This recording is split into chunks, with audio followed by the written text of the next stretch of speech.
And we're back. Did you miss me? Of course you did. Still wearing the golf sweater, still not golfing.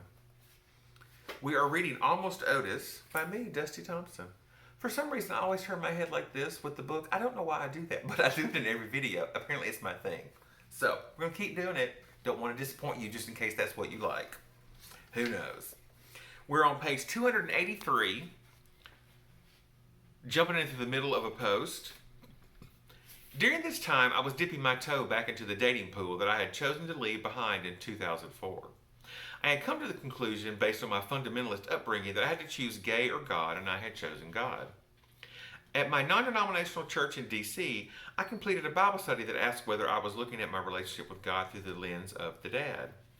It was an epiphany that I was giving God the traits of the dad.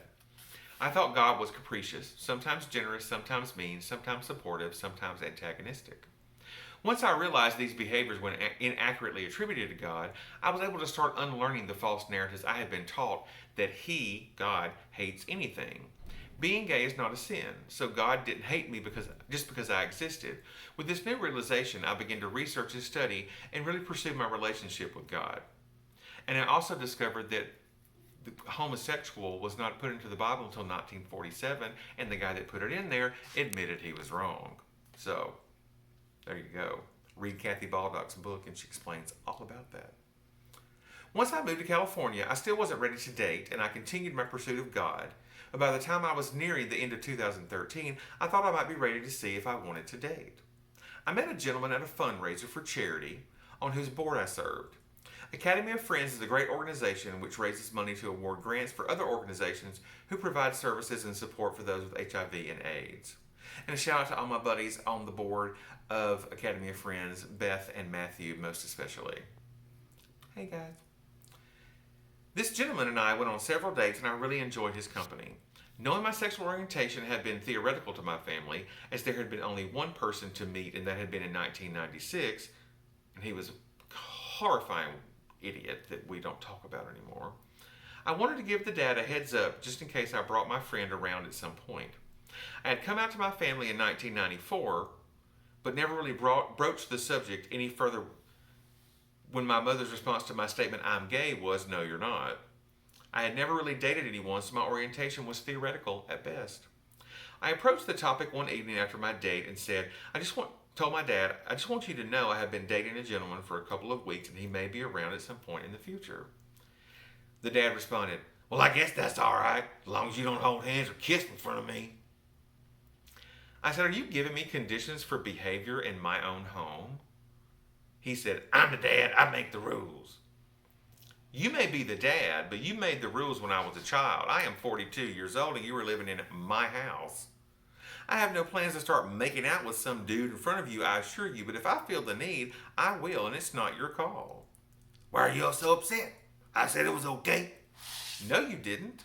You're trying to tell me what I can and cannot do in my own home. I know you're not comfortable with it, so I never bring it up. "You're getting mad over nothing." I said, "I don't think I am. You let Chantel marry white trash without so much as batting an eyelash, but you're telling me I can't hold hands with someone I'm dating because it might make you uncomfortable? I can't do nothing right with you, can I? I tried to bring you into my personal life for a glimpse, but that was a mistake I won't make again." We just walked away from each other at that point. Like always, we both felt bad. I gave him chocolate ice cream and he tried to take an interest in the documentaries I watch on Netflix. I know I overreacted. Guilty. But it was unpleasant to see demonstrated what I was afraid might happen, that he truly wasn't okay with it, that his support was theoretical as my sexual orientation had until now been theoretical. At the same time, I was trying to figure out what I wanted out of life and my career. Not getting the job in May had me second guessing my career goal of becoming a healthcare executive. Did I really have what it takes to make it? Was I only fooling myself? Am I a great leader, or is that I want to be so badly I've convinced myself I am? I was also thinking about what to do with the dad if I was to move. I have spent my adult life in an apartment. I only had a house in Palo Alto as it was part of the recruitment package for my position in prosthetics. As someone who grew up in rented homes, I was nervous to consider actually buying a home myself. It frightened me as my skills in the home cover interior design and cooking only. And I knew I would need to buy a house with the dad and Lulu, as many apartments do not allow pets. And I can't fix anything. Ben can tell you that. I can pay somebody, but I can't fix nothing myself.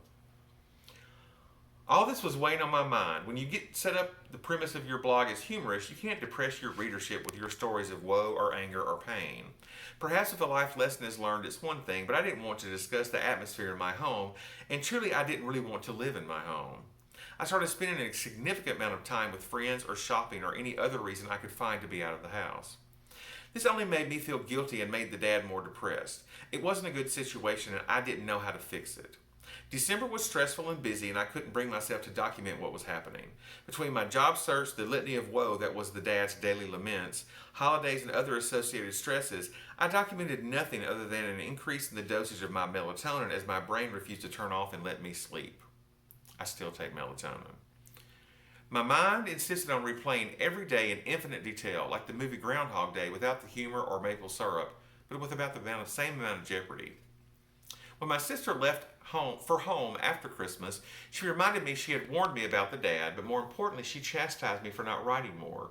Her exact words were, "I want to laugh and laugh. You better write something."